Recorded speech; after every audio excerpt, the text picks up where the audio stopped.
Merci, merci Ingrid, merci pour cette distinction que j'accueille avec beaucoup d'émotion, parce que recevoir la médaille chevalier du mérite, c'est aussi une belle reconnaissance que j'ai eue par le président de la République, donc une reconnaissance de la nation, mais je trouve aussi que cette reconnaissance aujourd'hui est une très grande chose. Alors moi, je vais vous parler de l'humain, parce que c'est avec l'humain que je travaille depuis à peu près une quarantaine d'années. Donc, je vais vous retracer un petit peu mon parcours. Je suis originaire de la Guadeloupe, mais vous l'avez remarqué par mon petit accent. Et donc, depuis mon arrivée il y a 45 ans, donc mon premier engagement a été de travailler, d'être auprès des... Donc j'ai œuvré aux Petits Frères des Pauvres. Je ne sais pas si vous savez, hein, c'est une association qui s'occupe des personnes âgées. Et donc en étant à côté de ces personnes âgées qui avaient tant à nous apprendre, je me suis dit qu'une maison de retraite doit être avant tout un lieu de vie avant la fin de vie et pas un lieu de fin de vie. Donc, j'ai œuvré avec la mairie de Balancourt, où j'étais conseillère municipale, pour transformer, en tout cas travailler à la transformation de cette maison de retraite, où on a mis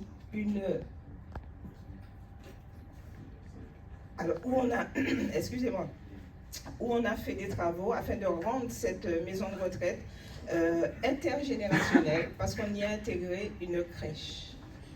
Et on ne s'est pas contenté d'intégrer la crèche, on a aussi intégré un relais poste, parce qu'il fallait qu'il y ait de la vie. Et aussi un café. Et donc, ce lieu est devenu un lieu de passage. Et pour moi, c'est quelque chose qui m'a beaucoup touchée, parce que cette maison était devenue un lieu de vie et pas un lieu de fin de vie. Je ne me suis pas arrêtée là, puisque je suis, pendant 30 ans, j'ai œuvré auprès des personnes autistes. Donc, je suis éducatrice spécialisée auprès des personnes autistes, et donc j'ai travaillé sur un projet où nous avons sorti les personnes autistes en psychiatrie. Donc j'ai travaillé avec l'hôpital psychiatrique de Barthélemy-Durand afin de redonner une citoyenneté à ces personnes. Donc l'association Altérité, avec laquelle j'ai travaillé, nous avons acheté des maisons et placé 4 personnes autistes par maison. Tout ceci afin de faire un travail d'observation, d'écriture et de conférences sur l'autisme. D'ailleurs, nous avons fait quelques conférences dans les hôpitaux afin justement de sensibiliser le personnel hospitalier. J'ai continué. Donc aujourd'hui, je suis administratrice puisque je suis à la retraite. Vous l'avez remarqué sur mes cheveux blancs. Donc je suis à la retraite. Mais je continue à Altérité puisque j'ai rejoint le conseil d'administration. Voilà, pour toujours continuer ce travail auprès des autistes. Ensuite, donc, je suis aussi fondatrice, cofondatrice avec mon époux d'une société qui s'appelle RDM Consulting Énergie.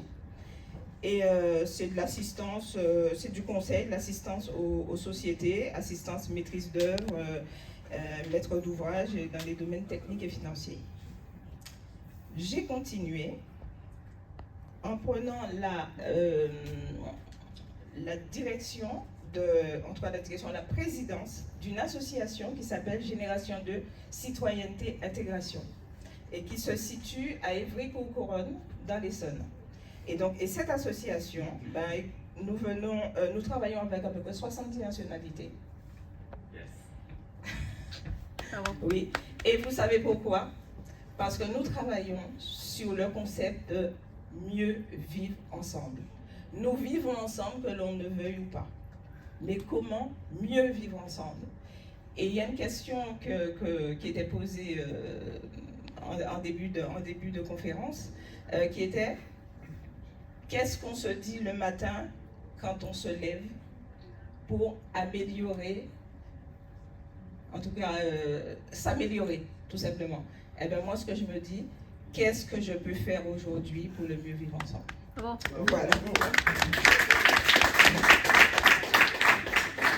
Donc, j'ai aussi la présidence d'une autre association qui s'appelle Puissance de Femmes.